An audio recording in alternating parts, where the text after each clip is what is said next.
اور اس کا آپ کے کھانے پینے یا روٹین کی ایکٹیویٹی سے تعلق بھی نہیں ہوتا، اور ان چیزوں کو ٹھیک کرنے سے وہ ٹھیک بھی نہیں ہوتا، کیونکہ جو بچہ ماں کے پیٹ میں ہوتا ہے نہ تو اس کے لنگس اس طرح سے کام کر رہے ہوتے ہیں، نہ ہی کڈنیز اس طرح سے کام کر رہی ہوتی ہیں۔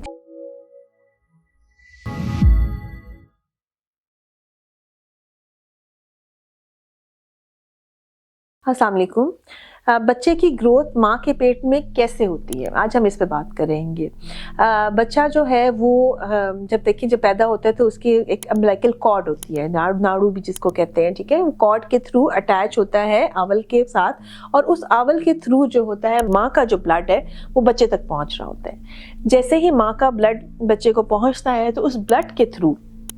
جو ہے بچے کو آکسیجن بھی جاتی ہے اور گلوکوز بھی جاتا ہے اور باقی چیزیں بھی پہنچتی ہیں۔ تو جو ماں کھاتی ہے اس حساب سے اس کی آئرن، کیلشیم وغیرہ وغیرہ، اس کو جو ہے گلوکوز وغیرہ اس آول کے تھرو، اس کارڈ کے تھرو جو ہے وہ بچے تک پہنچ رہا ہوتا ہے۔ سملرلی جو بچے کا ویسٹ مٹیریل ہوتا ہے وہ بھی اس کارڈ کے تھرو جا رہا ہوتا ہے۔ سو اللہ میاں کا یہ نظام ہے کہ وہ جو آول ہے وہی بچے کے لیے سارا کا سارا کہہ لیں ڈور ہے، جس سے اس کو مل بھی رہا ہے، کھانے کو بھی مل رہا ہے اور اس کا کلین بھی ہو رہا ہے۔ تب چونکہ جو بچہ ماں کے پیٹ میں ہوتا ہے نہ تو اس کے لنگس اس طرح سے کام کر رہے ہوتے ہیں، نہ ہی کڈنیز اس طرح سے کام کر رہی ہوتی ہیں، ٹھیک ہے، آلدو کہ وہ فنکشننگ ہوتا ہے، سارا کچھ کر رہا ہوتا ہے، لیکن جو بیسک کام کی چیز ہوتی ہے وہ ماں کا آول اور اس کے میں جو نالیاں گزر رہی ہوتی ہیں اس کارڈ کے تھرو بچے تک، ان کا کام ہے۔ اب جو بچے کی گروتھ ہے وہ کیوں افیکٹ ہونا شروع ہوتی ہے؟ عموماً لوگوں کا خیال ہوتا ہے کہ ماں نے ٹھیک طرح اگر کھایا پیا نہیں ہے یا پریگنینسی میں 20-25 کلو وزن نہیں بڑھایا تو بچے کی گروتھ افیکٹ ہو جاتی ہے۔ یہاں پہ میں یہ بات کلیئر کرنا چاہوں گی کہ ہاں یہ ایک چھوٹا فیکٹر تو ہو سکتا ہے کہ اگر ماں کی ڈائٹ اگر تو بہت بری ہے پھر تو مال نیوٹریشن ہوگی نا، کہ اگر بالکل ہی نہیں کچھ ملا ہی نہیں کھانے کو، یا کوئی بیماری ایسی ہوگی جس میں کھانا ہضم ہی نہیں ہوا، وہ تو ایک رسک فیکٹر ہو سکتا ہے کہ بالکل ہی آپ کیلری ڈیفیشینٹ رہے اور بالکل ہی آپ نے نہیں کھایا، نہیں کھا سکے، یا کوئی ایسی بیماری تھی کہ ہضم ہی نہیں ہوا، پھر تو بات سمجھ آتی ہے کہ ہاں ماں کے کھانے پینے کی وجہ سے بچے کا افیکٹ ہو جاتا ہے۔ لیکن اگر کوئی روٹین میں کھا پی رہا ہے، آلدو کہ اس کا وزن جو نارمل 10 سے 12 کلو وہ گین بھی کر رہا ہے اور اس میں یعنی کوئی ایسی بیماری بھی نہیں ہے، پھر بھی اگر بچے کے گروتھ کے ایشوز آ رہے ہوتے ہیں تو اس کا تعلق ماں کے کھانے پینے سے بالکل بھی نہیں ہوتا۔ کچھ ایسی وجوہات ہوتی ہیں جس کی وجہ سے یہ جو نالیاں ہیں جو کارڈ میں چل رہی ہوتی ہیں، یا جو پلیسنٹا ہوتا ہے آول، وہ اپنا کام کرنا اس طرح سے نہیں کر رہا ہوتا اور اس کی نالیاں سکڑ جاتی ہیں۔ اس کی نالیاں سکڑنے کی وجہ سے جو ماں کھا پی رہی ہوتی ہے وہ بچے تک پہنچ ہی نہیں پا رہا ہوتا۔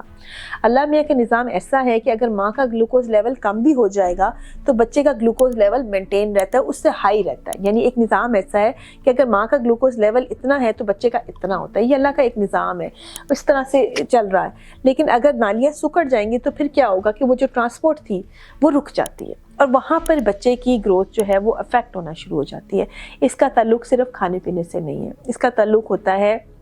نالیاں بنتی ہیں یوزلی پریگنینسی کے جو شروع کے جو 5 مہینے تھے اس کے اندر۔ ابھی میں نے ایک ویڈیو جس میں لوپرین کا ذکر کیا، اس میں بھی میں نے ایکسپلین کیا کہ وہ لوپرین کا یوز بھی یہی ہوتا ہے کہ وہ نالیوں کو کھول دیتی ہے اور اس کی وجہ سے فلو جو ہے وہ مینٹین رہتا ہے۔ سو بیسیکلی آپ نے جو ہے وہ اگر نالیاں سکڑنا شروع ہو گئی تو پھر اس کا کوئی ایسا علاج ممکن نہیں ہے۔ ہاں یہ ہوتا ہے کہ نیکسٹ پریگنینسی میں آپ وہ نہ ہو اس کے لیے کچھ میڈیسنز پرسکرائب کر سکتے ہیں، جو کہ لوپرین بھی ہو سکتی ہے، کلیکسن بھی ہو سکتی ہے، ڈپینڈنگ کہ کتنا سویر ہوا ہے۔ ایسے پیشنٹس کے اندر ہم یہ کر سکتے ہیں کہ ہم نے اس کو مانیٹر کرنا ہوتا ہے، ہم نے دیکھنا ہوتا ہے کہ کتنا سویر بچے کی گروتھ افیکٹ ہو رہی ہے۔ اگر تو کوئی ہائی بلڈ پریشر وغیرہ ساتھ ہے تو اس کو ٹریٹ کر دیا جاتا ہے، اگر خون کی کمی ہے ماں میں اس کو ٹھیک کر دی جاتی ہے۔ ڈیفینیٹلی ڈائٹ کی ایڈوائس بھی دیتے ہیں کہ آپ کھانے پینے میں اس طرح سے اپنی کیلری کاؤنٹ پورا رکھیں۔ ریسٹ کی ایڈوائس دی جاتی ہے کہ آپ لیٹیں، سائڈ کروٹ لے کے لیٹیں، اس سے بچے کا بلڈ فلو جو ہے وہ کافی بہتر ہو جاتا ہے۔ تو یہ سارے میتھڈز تو ہم کر رہے ہوتے ہیں، لیکن جو مین کام اس میں ہوتا ہے وہ ہم نے مانیٹر کرنا ہوتا ہے، بچے کا ڈاپلر سکین کروانا ہوتا ہے، مدر کا بلڈ پریشر چیک کرنا ہوتا ہے، ڈاپلر الٹرا ساؤنڈ پہ ہم نے بچے کا بلڈ فلو دیکھنا ہوتا ہے، بچے کے ارد گرد جو پانی ہوتا ہے اس کی مقدار کو دیکھنا ہوتا ہے، اور ہر 1 سے 2 ہفتے کے بعد الٹرا ساؤنڈ کرا کے بچے کی کنڈیشن کو دیکھنا ہوتا ہے۔ 2 سے 3 ہفتے کے بعد الٹرا ساؤنڈ کروا کے ہم نے اس کی گروتھ کو مانیٹر کرنا ہوتا ہے۔ اگر یہ سارا کچھ کرنے کے باوجود بھی جو بچے کی گروتھ نہیں ہو رہی ہوتی ہے تو وہ پھر IUGR لیبل کر دیا جاتا ہے، گروتھ ریسٹرکشن۔ اس میں پھر آپ نے یہ بیلنس کرنا ہوتا ہے کہ آپ نے بچے کو ماں کے پیٹ سے کب نکالنا ہوتا ہے۔